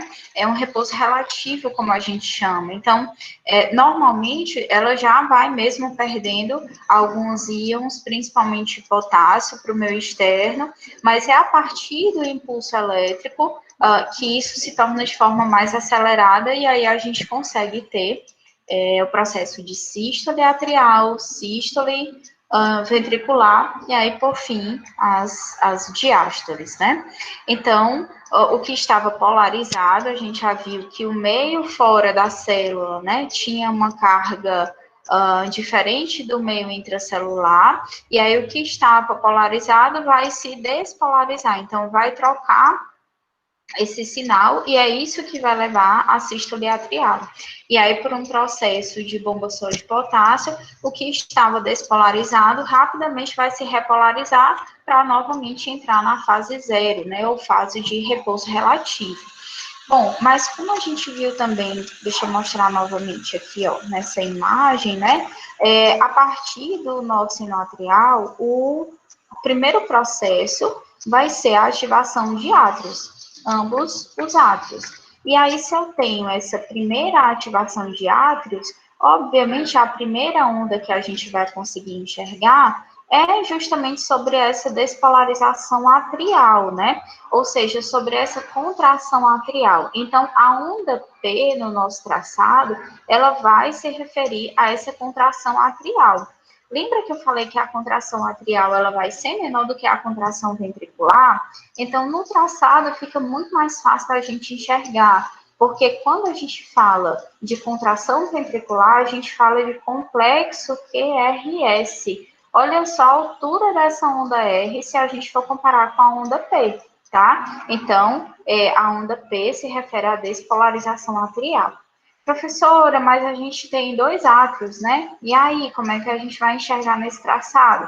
Exatamente. Por isso que essa onda P, ela é resultante dos vetores que esses 2 átrios vão fornecer, tá? Enquanto que a porção aqui ascendente dessa onda P, ou seja, essa porção que vai subindo, né, se refere à despolarização do átrio direito. Essa porção descendente, ela vai se somar e vai nos mostrar a despolarização do átrio esquerdo. A gente não pode ter 2 ondas, né? Então, a gente faz um somatório desses vetores e tem, então, essa onda P. Quando eu digo a gente, é já o eletrocardiograma, né? A máquina já traz para a gente essa onda P, né? O que a gente pode fazer é o somatório dos quadradinhos, que eu vou já mostrar, né? Para a gente saber o quanto tempo, né, essa onda P levou para acontecer, quanto de amperagem, ou seja, quanto de eletricidade, né, de impulso elétrico, digamos assim, ela conseguiu desenvolver, quanto tempo ela durou, né? Então, essa onda P, gente, ela deve ser sempre simétrica, ela deve ser sempre arredondada, então, tanto a porção ascendente quanto a descendente deve estar de forma simétrica, né? E ela tem 2 eixos, tá? Ela tem um eixo horizontal e ela tem um eixo vertical. O eixo horizontal, ela vai mostrar para a gente o tempo que essa onda levou para se desenvolver de uma forma completa. Enquanto que o eixo vertical vai mostrar para a gente quanto de amperagem ela liberou, né? Ela liberou para, digamos assim, acontecer. E a largura dela vai mostrar para a gente quanto tempo essa onda demorou para acontecer também, certo? Então, a onda P, ela se refere à despolarização de átrios, átrio direito e átrio esquerdo, né? Quando essa onda, ela precede sempre o complexo QRS, isso significa que o impulso elétrico está sendo originado de forma correta, no local correto, que é o nó sinoatrial, né? Já cansei de falar, né? O nó sinoatrial é aquele que dá o start. Então, essa onda, ela precisa acontecer sempre antes do complexo QRS, tá? A altura dela vai variar pouca coisa, né? Em um coração saudável. Então, mais ou menos 2 a 3 milímetros de altura e uma duração de 0,6 até 0,12 segundos, tá? Esses números vocês não precisam decorar, tá? Isso aqui eu tenho certeza que amanhã o professor vai trazer muito mais, de uma forma muito mais tranquila para vocês. É só para vocês irem entendendo quais são as ondas que amanhã vocês vão aprofundar. Então, essa é a primeira onda, né? A onda P. Lembra que eu falei para a gente ter em mente 3 ondas principais, né? E o restante a gente vai trazendo para o jogo. Então, agora a gente já vai trazer um primeiro intervalo, né? Percebe que a onda P teve um início e teve um final, né? E aí, então, ela teve uma porção aqui mais retinha, né? Esse intervalo PR, né? Que a gente vai observar agora. O que é o intervalo PR, né? O intervalo PR, ele vai descrever, então, a distância entre o começo da despolarização dos átrios e o começo da despolarização dos ventrículos, né? Então, esse intervalo PR é o que vai descrever para a gente quanto tempo esse intervalo está levando, né, para essa despolarização acontecer de átrio para ventrículo. Ou seja, é essa linha, essa retinha, né, que vai nos mostrar, lembra aquele atraso que eu falei, né, que o nó do átrio ventricular, ele faz propositadamente para que primeiro seja contraído átrios e depois ventrículos. Então, é esse intervalo que vai nos mostrar. Ou seja, mostra o impulso elétrico passando pelo nó do átrio ventricular e pelo feixe de His, até conseguir atingir todas as paredes ventriculares, certo? Essa distância, ela também vai variar, né, entre Aliás, essa distância vai ter um tempo variado entre 0,12 segundos e 0,20 segundos, né? E algum atraso no intervalo PR pode mostrar para a gente, então, pode indicar uma lentificação na passagem do impulso dos átomos para ventrículos, né? Esse intervalo de milissegundos, ele precisa acontecer, mas ele não pode ser tão grande, tá? Porque aí isso vai nos indicar já uma lentificação, uma dificuldade, então, para a ejeção total desse sangue, certo? Bom, e o que é o bendito complexo QRS? Vamos olhando parte por parte, né? Primeiro olhar para a onda Q. O que é a onda Q? A gente já falou do P, né? A gente já falou do segmento PR. E o que danada é essa onda Q, tá? A gente vê que é a primeira onda, então, que tem uma projeção negativa, né? Ela cai aqui, então, é a primeira onda negativa que vai anteceder a grande onda positiva R, tá? Então, a onda Q, ela sempre precisa preceder a onda R, tá? E essa onda Q, ela vai se referir à primeira porção de ventrículo que vai ser despolarizada, que é aquela porção do septo interventricular. Então, o meio dos ventrículos, né, a porção de septo, tá? E aí ela precisa ter esse formato negativo, tá? Depois que a gente fala da onda Q, né, a gente vem então para a bonitona, né, a onda R, tá? Então, a onda R, ela vai ser, então, a primeira onda positiva. Até agora, eu só tinha visto uma onda em forma arredondada, um segmento, uma onda negativa, e agora eu tenho a primeira onda positiva, a primeira grande onda positiva, né, que é o R, do complexo QRS. O R do traçado, ele nos mostra já a despolarização das paredes laterais dos ventrículos, que é a parte mais nobre do coração, sobretudo do ventrículo esquerdo, tá? Então, é essa porção da sístole que vai, então, gerar a fração de ejeção sobre o ventrículo esquerdo, que a gente consegue calcular e consegue identificar a partir do laudo do prescritor, né, do ECG, tá? Essa fração de ejeção. Então, essa onda R é o que nos mostra como é que essas paredes laterais dos ventrículos estão contraindo, tá? E a onda S, o que seria a onda S? Essa caída, né? Então, se eu falo de caída, mas ainda estou falando de complexo QRS, ainda é sístole ventricular, tá? E aí, então, essa segunda onda negativa, ela é a despolarização do bordo superior dos ventrículos, tá? Então, perceba, se eu tenho uma primeira onda negativa, é a onda Q, sempre vai ser a onda Q, essa onda negativa. Então, é despolarização de septo. Primeiro, o impulso passa pelo septo, tá? Depois, eu tenho a grande onda positiva, que é a R, que aí a gente fala das paredes laterais, e a terceira onda do complexo, que é RS, que é a onda S, que é a despolarização da borda superior dos ventrículos, tá? Então, tenham isso em mente. Complexo que RS diz respeito a ventrículos, tá?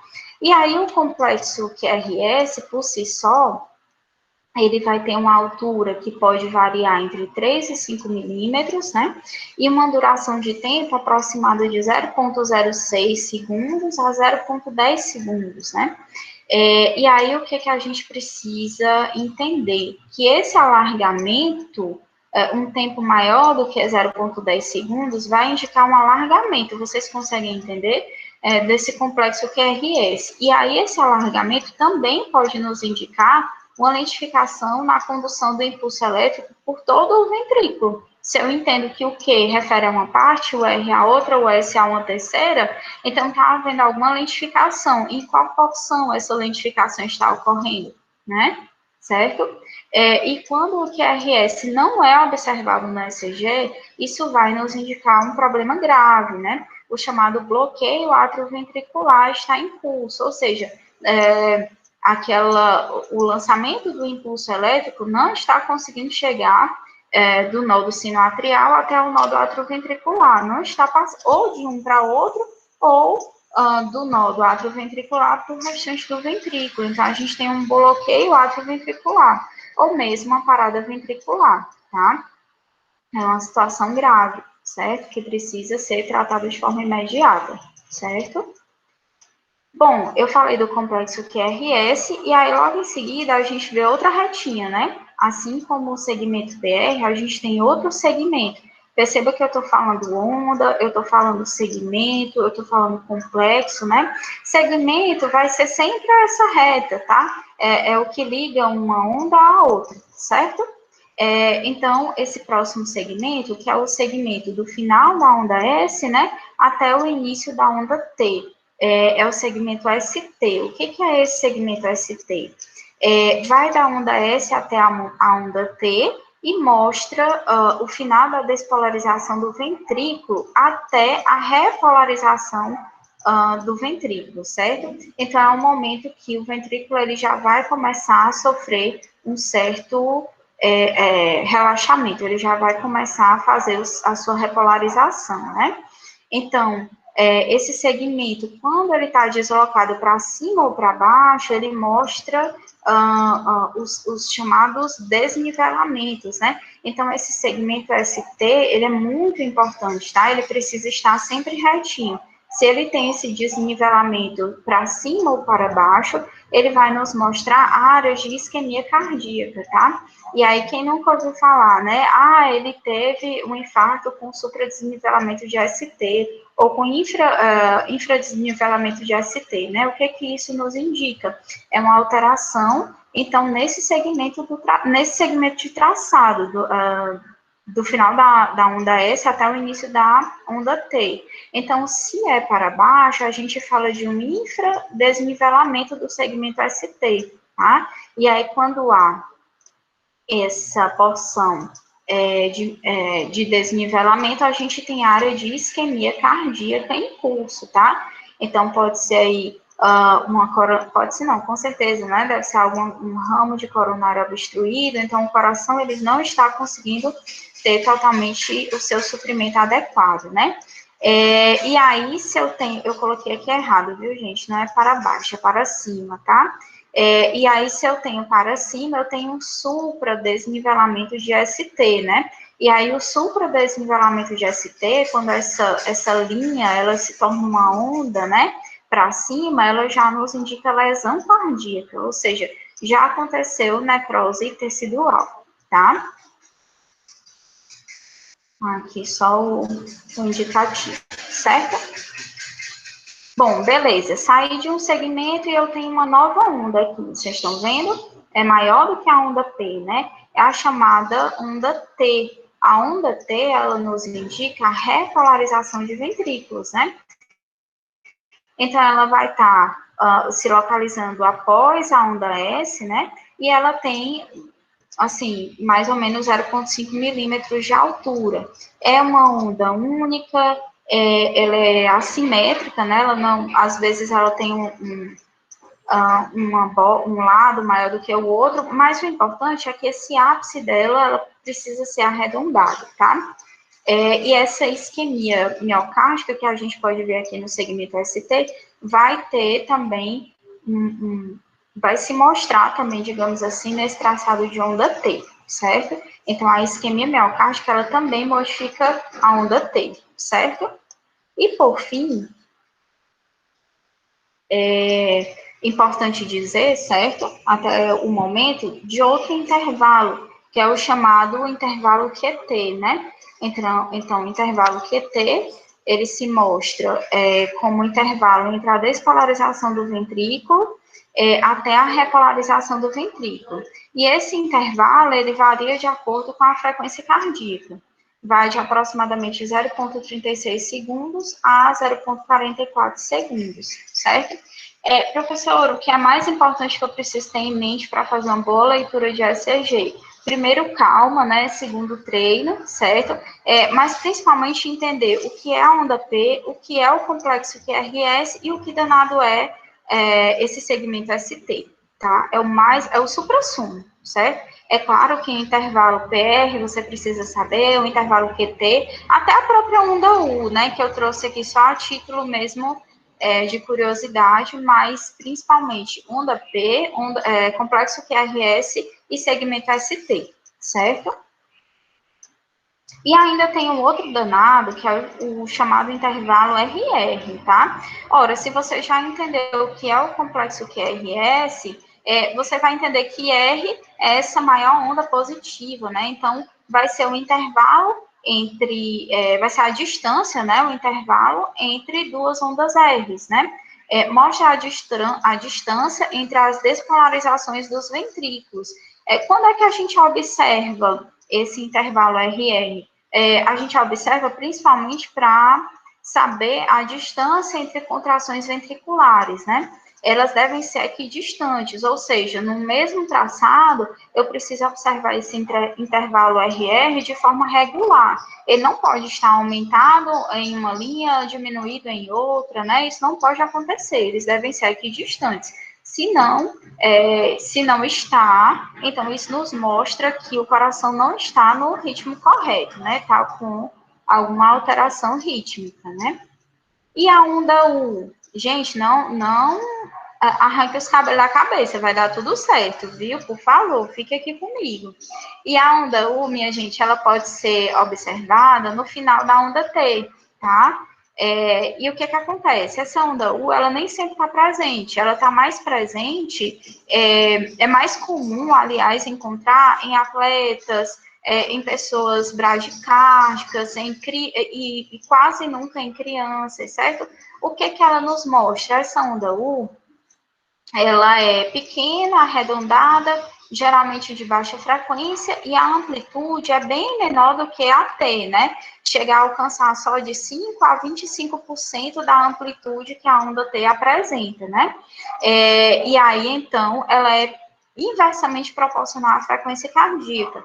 A gente sabe que os atletas, né, atletas de alto rendimento, de alto impacto, vão ter uma frequência cardíaca mais diminuída em repouso. Então, é mais comum aparecer essa onda U nos traçados dessas pessoas, tá? Mas o importante para você hoje, é saber P, QRS, ST, tá? Bom, então o eletrocardiograma, gente, ele vai nos contar uma história desse paciente, certo? Só que é uma história que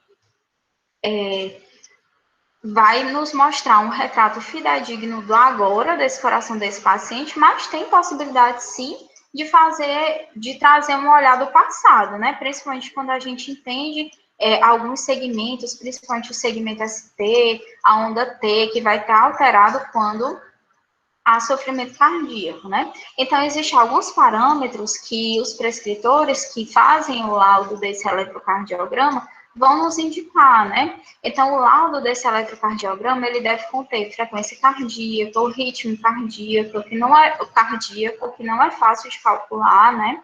É importante que apresente também o eixo cardíaco, e as ondas, os traçados, né? A onda P, o intervalo PR, o complexo QRS, enfim, todas as ondas, exceto a onda U, certo?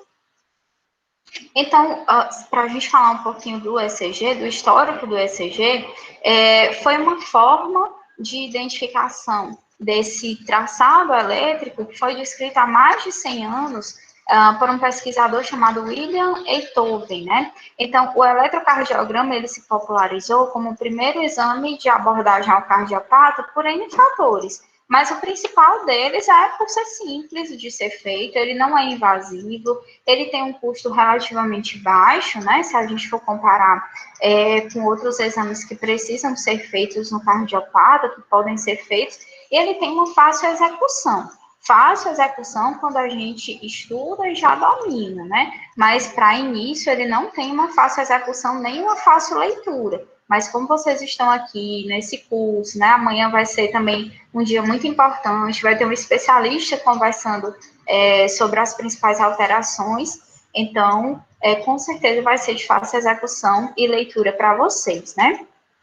Então, o ECG, meu povo, nada mais é do que um galvanômetro. O que danado é um galvanômetro? Aquele aparelhinho que consegue registrar as diferenças de potenciais, né? As DDPs, as diferenças de potenciais elétricos. entre eletrodos metálicos que são colocados na superfície corporal e que são amplificados, filtrados e registrados pela máquina, pelo eletrocardiógrafo.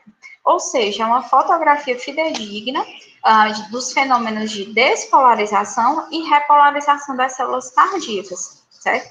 Quando a gente entende essa base, fica mais fácil, tá? De começar a compreender. E todo mundo já deve ter visto, né? Se vocês já não tiverem feito, né? Ou os pais, os avós, com certeza vocês já se depararam com esse papelzinho cor-de-rosa, né? É nele que é feito o registro, então, dessa atividade elétrica. Esse é um papel que a gente chama de papel milimetrado.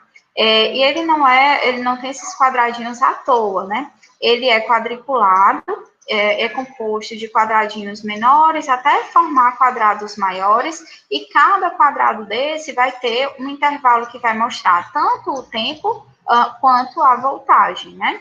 E aí, então, a leitura do eletrocardiograma, ela precisa ser feita sempre nesses dois eixos, eixo X e eixo Y, de linha horizontal e de linha vertical, tá? Que aí a gente vai conseguir identificar o tempo de cada segmento, de cada onda, a amplitude das ondas em quantos milivolts, tá? E é importante dizer que a velocidade com que esse exame é feito precisa ser uma velocidade de 2,5 centímetros por segundo, tá? Essa velocidade, ela precisa ser respeitada para que a gente consiga seguir que cada quadradinho desse que vai ter 1 milímetro de tamanho, ele vai equivaler a 0,04 segundos, né? E que o somatório de 5 quadradinhos vai equivaler a 0,20 segundos. Então, na máquina, a gente sempre precisa colocar qual é a velocidade que vai ser feita. E é sempre essa velocidade de 2,5 centímetros por segundo, certo? Aqui ficou bem ruim de enxergar, mas é só uma foto do papel milimetrado, tá? E aí não se assustem, tenham calma. O que eu quero demonstrar aqui, né? Esse aparelho, como eu já falei, ele foi teorizado e foi criado pelo Beethoven, né? Com um princípio bem básico. Ele entendeu que o coração ele está no centro do nosso corpo e que passam cargas elétricas e que para a gente fazer a verificação dessas cargas, é importante que a gente entenda que os nossos membros superiores e inferiores, eles vão conseguir nos dizer a diferença de potencial para que a gente consiga entender qual é digamos assim, qual é o potencial que está passando naquele momento pelo coração. Então, o nosso braço direito, o nosso braço esquerdo e a nossa perna esquerda, eles vão servir para a formação do que o Beethoven chamou do triângulo, né, do triângulo de Beethoven, que nada mais é do que um triângulo isósceles, ou seja, que tem todos os lados iguais, vão ter os ângulos iguais, e que consegue fazer uma fotografia das diferenças de potencial que estão perpassando esse coração, tá? E é a partir disso que a gente entende que precisa ser padronizada. Então, as derivações, que é o nome que a gente vai chamar para ter acesso a esse traçado, ela precisa ser padronizada. E primeiro, o Beethoven, ele pensou em três derivações iniciais, certo? Que uma fica partindo do braço direito, né? Outra partindo do braço esquerdo e outra partindo da perna esquerda. Então, formando esse triângulo isósceles. Então, são as nossas primeiras derivações, né? Que são as chamadas derivações bipolares, que a gente conhece hoje como D1, D2 e D3. Então, braço direito, braço esquerdo e perna esquerda. D1, então, vai nos mostrar a diferença de potencial entre o braço direito, né, e o braço esquerdo, tá? Então, essa é a primeira linha, tá? É a derivação D1, certo? A D2, a derivação D2, vai nos mostrar a diferença de potencial entre o braço direito e a perna esquerda. Esse é o D2. E essa derivação D2, ela é muito importante porque ela mimetiza, ou seja, ela imita o eixo elétrico do coração. O lado para onde esse vetor está apontando, do braço direito para a perna esquerda, vai mimetizar para onde o vetor cardíaco aponta, já que eu entendo que o coração ele não está totalmente centralizado, ele tem 2/3 lateralizado para a esquerda, tá? E o D3 vai nos mostrar a diferença de potencial entre o braço esquerdo e a perna esquerda, tá? Então, inicialmente, a gente tem essas 3 derivações. Aí, sabe qual é o pulo do gato? Eu vou lembrar vocês. Aí vem lá um fulaninho e coloca uma 4ª derivação, mas que não é uma 4ª derivação, vai ser só um terra, tá? Então, por isso que a gente tem aquelas pinças, né? Quem já teve aí, deixa eu mostrar aqui para vocês. Ó, essas pinças, quem já teve que fazer uma eletro, ou já viu alguém fazendo, ou já teve essa disciplina, né? Vai lembrar aí dessas pinças, tá? Então, o eletrodo preto, a pinça preta, ela nada mais é do que um terra, tá? O que importa mesmo são essas 3 derivações que vão fazer o nosso triângulo, mas é claro que eu também preciso colocar a quarta derivação, tá? Então, vamos voltar aqui, só para a gente entender.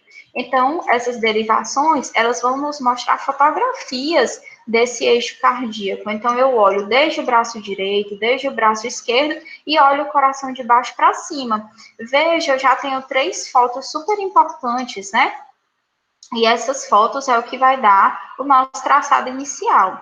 Mas Einthoven não estava satisfeito, né? Ele entendeu que essas 3 derivações, elas poderiam ser duplicadas, tá? Ó, as 3 derivações, a gente colocando aqui, né? Nesses eixos, tá? Eu posso duplicar, fazer 3 derivações que vão se somar a essas derivações positivas e fazer 3 derivações negativas. Assim, Einthoven descobriu, então, que além das 3 diferenças de potencial, ele ainda ia conseguir fazer mais 3 fotografias, tá? Que são as derivações unipolares, certo? Que aí é aquela que a gente conhece como AVF, né? Que é o foot, se a gente for olhar para o inglês, o AVL, que é o left, e o AVR, que é o right, né? O que acontece dessas derivações? Qual a diferença dessas derivações bipolares para as unipolares? As bipolares, perceba, ela marca diferença de potencial entre um lado e outro, enquanto que as unipolares vai mostrar o potencial absoluto de cada membro, tá? Então, a AVR vai mostrar o potencial absoluto do braço direito, o AVL de left, né? O potencial absoluto do braço esquerdo, e o AVF de foot, né, de perna, de pé, enfim, em inglês, é o potencial absoluto da perna esquerda, tá? Então, sendo assim, o Einthoven trouxe para a gente 6 derivações, tá? Sendo 3 que são diferenças de potencial e 3 que mostram o potencial absoluto, tá? Então, por isso que quando a gente faz essa projeção, né, pega as 3 derivações iniciais e projeta mais 3 derivações, a gente forma a chamada rosa dos ventos de Einthoven, né? Então, através de pontos de vista de marcadores anatômicos que são os membros superiores e o membro inferior, a gente tem as chamadas derivações que dão origem ao ECG, tá? E aí eu tenho essas 6 derivações iniciais, que são 3 bipolares e 3 unipolares, certo? Bom, então se eu entendo isso, fica um pouco mais fácil, porque eu consigo entender que essas 6 derivações, eu vou conseguir fazer essas fotografias através da correta colocação das pinças, né? Então, essas derivações a gente consegue fazer fotografias em plano frontal, é como se a gente olhasse de frente o coração, certo? É claro que de diversos ângulos, né, que vão formar vetores diferentes, tá? Mas a gente olha de frente, certo? E aí, quem nunca ouviu aquele macete, né? Eu não sei nem se eu vou dizer para vocês não rirem de mim, né? Mas brincadeiras à parte, né? Que do lado direito eu nem sou flamenguista, né? Meu esposo fica doidinho quando eu falo essas coisas, mas o lado direito, ó, tá aqui o Flamengo, né? Vermelho e preto, e do lado esquerdo, né? De onde está aí a porção 2/3 do nosso coração, a gente tem aí o verde e amarelo do Brasil. tá? Sendo que nos membros superiores a gente coloca, digamos assim, as cores mais claras, entre aspas, né? E nos pés a gente vai colocar as pinças de cores mais escuras. É claro, gente, que isso é só um mnemônico, né? Só para vocês aprenderem, tá? Então, a pinça direita vai, que é a vermelha, né? Vai sempre ser posta no braço direito, tá? No pulso, né? No punho. E a amarela, a pinça amarela, vai sempre no braço esquerdo. Lembra que eu falei que é um triângulo? Ora, se você já mata essas duas de cima, você sabe que o que Beethoven quis foi a perna esquerda para formar esse triângulo.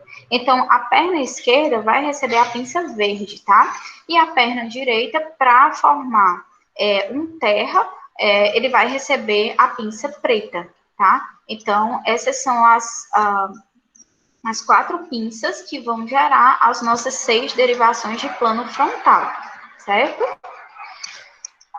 Professora, mas eu sei também que tem as derivações que são colocadas aqui no peito do paciente, né? As derivações precordiais, são essas bonitas aí que eu quero ter acesso. Pois tenha calma, já que a gente vai conversar. O conjunto das diversas derivações, então, permite obter uma representação tridimensional dessa atividade elétrica. Eu não quero olhar só o plano frontal, eu quero mais fotografias, então eu quero fazer uma representação tridimensional, tá? Assim, o plano horizontal também nos possibilita gerar, aliás, juntando o plano frontal com o plano horizontal, isso nos possibilita gerar uma visão em 3 dimensões, tá? Então, como é que a gente vai ter essa visão tridimensional? Tranquilo, a gente vai utilizar agora as derivações do plano horizontal, que são aquelas derivações que a gente chama pré-cordiais, né? Que vai de V1 até V6, tá? Então, qual a diferença, né? A diferença é que essas derivações pré-cordiais, elas vão registrar também o potencial do ponto exato em que o eletrodo é posicionado.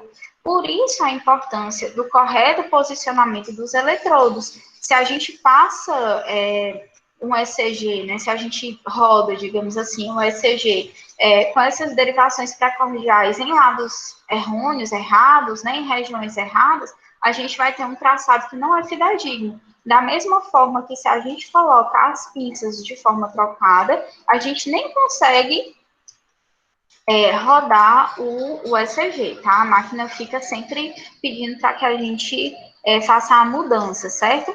Então, tudo bem, beleza. Então, se eu quero ter uma visão tridimensional, então eu tenho mais 6 eletrodos para posicionar. Onde é que a gente vai posicionar? Bom, vamos lá. V1, V1 vai nos mostrar, então, o potencial do ponto atrial, certo? Então, vai nos mostrar átrios, parte do septo interventricular e a parede anterior do ventrículo direito. V2 já vai nos dar uma visão do ventrículo direito em si, tá? V3 vai nos dar uma visão do septo interventricular. V4 vai nos mostrar o ápice do ventrículo esquerdo e V5 e V6 vai nos dar uma visão do miocárdio, da musculatura ventricular esquerda, certo? Então, desse modo, o posicionamento correto dos eletrodos, ele deve ser feito desse modelo. O V1, que vai nos mostrar regiões atriais, né? Deve ser colocado no quarto espaço intercostal, à direita, então, na linha paraesternal, então, logo ao lado do externo, tá? No quarto espaço intercostal. V2 deve ser posto nessa mesma linha, né? Também no quarto espaço intercostal, porém à esquerda, também na linha paraesternal. V3, a gente sempre brinca, né? O V3 a gente posiciona depois que coloca o V4, e de fato porque o V3, ele precisa ficar no meio do caminho, entre V2 e V4. Então, posicionou V1, posicionou V2, partiu para o V4. Onde é que eu vou colocar o V4? O V4 eu vou colocar no quinto espaço intercostal, na linha M clavicular, certo? Então, posicionei V4, agora eu vejo V2 e V4 e vou lá e chucho o V3, né, no meio do caminho, certo? Bom, o V5, ele vai ser posto no quinto espaço intercostal, porém na linha axilar anterior. E o V6 já na linha, também no quinto espaço intercostal, mas na linha axilar média, tá? Então, perceba. Ah, professora, e com relação às cores, né? A máquina, ela já nos indica para esse posicionamento dos eletrodos no peito, ele já nos indica, tá? Qual é a cor que vai em qual é a cor do V1, qual é a cor do V2, então não precisa se preocupar. O que você precisa se preocupar em relação à cor são das pinças, tá? Bom, e aí você tá lá, né, e se depara com os eletrodos, os eletrodos em forma de pera, ou então os eletrodos um pouco mais modernos, tá? Que você pode, autoadesivo, você pode retirar e fazer a colocação nos pontos, e quando o paciente precisar correr um eletro, você só posiciona os eletrodos nesse pininho, tá? Então, é do mesmo modo, tá? Tanto a pera é na mesma localização, quanto esse eletrodo um pouquinho mais moderno. O que é que a gente tem que ter cuidado, né? A gente tem que ter cuidado, principalmente nesse de pera, se de fato essa pera está bem fixa, tá? Para esses eletrodos de pera, muitas vezes a gente precisa utilizar um pouco de gel, tá? Para segurar essa pera. Então, é uma coisa que é da prática mesmo, certo? Bom, e como se tudo não bastasse, né? Existem aquelas outras derivações. Não se angustiem, porque são derivações incomuns, tá? Não são derivações que o prescritor vai solicitar a rodar o ECG com essas derivações, a não ser que ele esteja desconfiado, né? Ou você esteja desconfiado da equipe como um todo de um infarto posterior. Lembra que eu falei que são fotografias, então se eu estou desconfiada de um infarto de parede posterior, eu preciso fazer um posicionamento posterior também desses eletrodos. Então, além de V1 a V6, eu ainda introduzo mais 3 derivações, tá? V7, V8 e V9, certo? Ambas bem tranquilas, uma ao lado da outra, né? V7 na linha axilar posterior, V8 no ângulo inferior da escápula e V9 na linha paravertebral à esquerda, tá? Então, quando for necessário, será solicitado um ECG com mais variações, né? E aí, se eu tenho um paciente destrocardíaco, né, que tem destrocardia, então, que o coração ele está rotacionado para o lado direito ao invés do esquerdo, tá? Vai ser o mesmo posicionamento, os mesmos espaços intercostais, só que eles vão estar espelhados, né? Ao invés de eu jogar esses eletrodos à esquerda, eu vou jogar à direita, né? Não só no paciente com destrocardia, mas também que a gente está suspeitando que está com o ventrículo direito também afetado, certo? Bom, aí eu já estou, gente, caminhando quase que para o final. Eu sei que vocês já estão cansados, é muita informação, mas esse, digamos assim, eu tentei enxugar e deixar o básico do básico, certo? E amanhã o professor vai aprofundar um pouco mais, né? Então, é importante dizer para vocês, vocês que vão logo prestar concurso, né? Que esse é um fato que eu tive muita dificuldade de buscar informações e até normativas do Corém, né? Mas desde a instauração da pandemia por Covid-19, a gente sabe que a posição prona, ela tem sido utilizada como recurso terapêutico, né? Visando a melhora do processo de oxigenação com os pacientes com síndrome respiratória aguda grave, e tem sido constante nas UTIs. O que acontece é que quando a gente prona o paciente, né, a equipe prona o paciente, o coração ele vai se projetar, ele se projeta ventralmente, né? Ele assume um formato mais globoso, ele vai se distanciar dos eletrodos pericardiais. Então, porque a gente vai ter digamos assim, uma maior impedância, né? Uma maior dificuldade, por conta do pulmão adoecido, dos arcos intercostais e também da pleura, que pode estar repleta com alguma secreção. Então, esse fato, se você rodar um ECG no paciente que está pronado, né, mas de algum modo conseguir fazer o posicionamento dos eletrodos no tórax, né, frontal, isso pode mimetizar a existência de áreas cardíacas com menor atividade elétrica, né? Então, o que aconteceu, tá? Via já alguns profissionais, como eu falei, eu não encontrei uma normativa do Corém, né, falando acerca, tá? Mas sobre o posicionamento de eletrodos precordiais no dorso, né? Tanto para rodar ECG, quanto para monitorização cardíaca em prona, né? A gente sabe aqui embaixo, não são esses os pontos, né? Isso é para monitorização cardíaca, certo? E se for necessário, veja bem, a nota que eu encontrei, né, da SOBRE, foi falando que, se necessário, o posicionamento dos eletrodos precordiais, eles podem ser ajustados para a realização de ECG em pacientes nessa posição prona, certo? Então, fiquem atentos, busquem mais informações, tá? Sobre essa realização, porque eu acredito que seja algo importante também para a atualização de vocês, né? Tá? Bom, então, para finalizar, as aplicações do ECG, né? Quando é que a gente pode utilizar, pode rodar um ECG?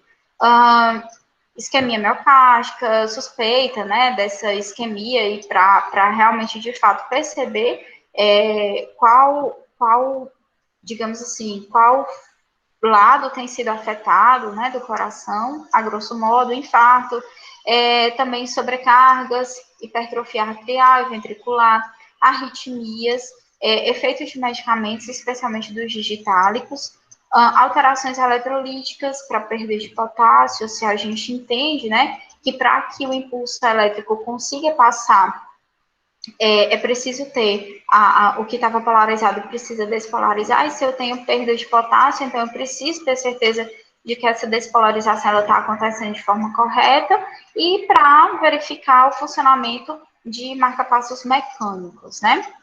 Bom, e aí eu finalizo só dizendo alguns cuidados muito básicos para a correta realização do ECG. Primeiro de tudo, gente, é saber o posicionamento dos eletrodos. Não adianta nada você mandar super bem na leitura do ECG e não se tocar, né? Não se ligar do correto posicionamento. Você vai rodar um ECG que não vai ter efeito, né?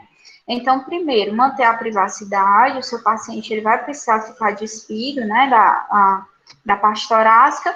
Então, manter a privacidade, retirada de aparatos que possam comprometer a leitura pela máquina, então, de relógios, adornos, sandálias que tem algum apetrecho metálico.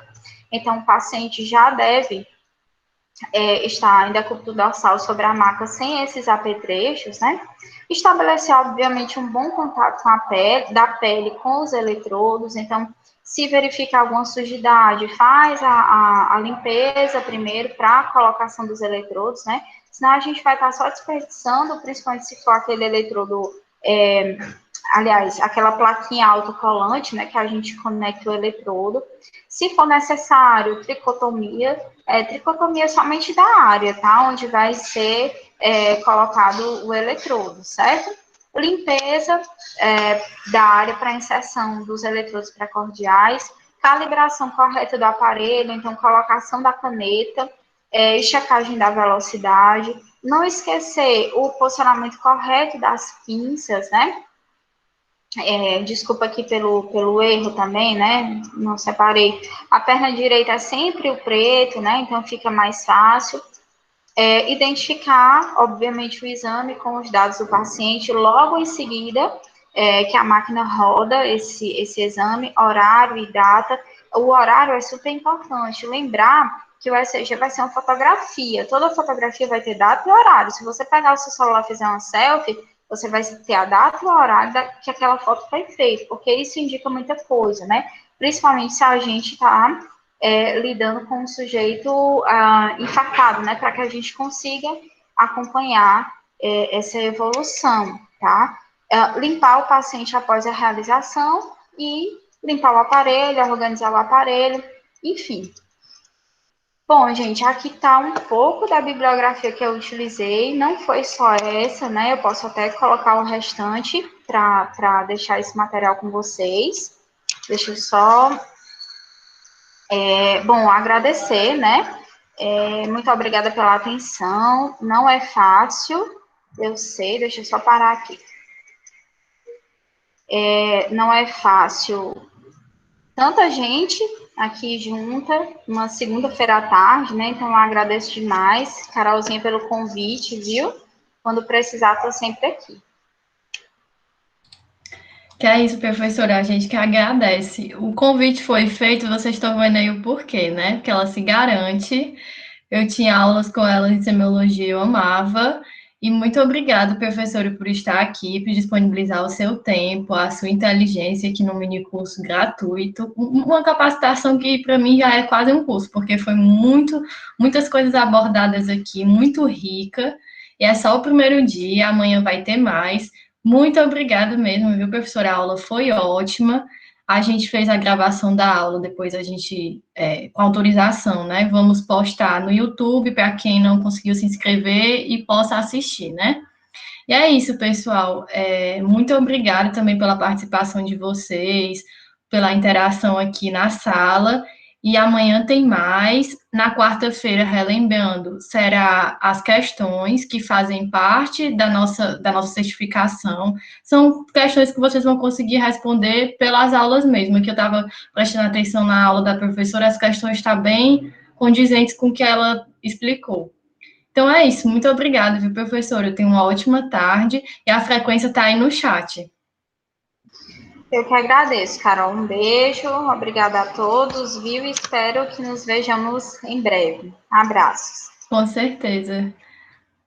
Até a próxima. Vou ficar aqui ainda na sala para quem ainda estiver preenchendo a frequência.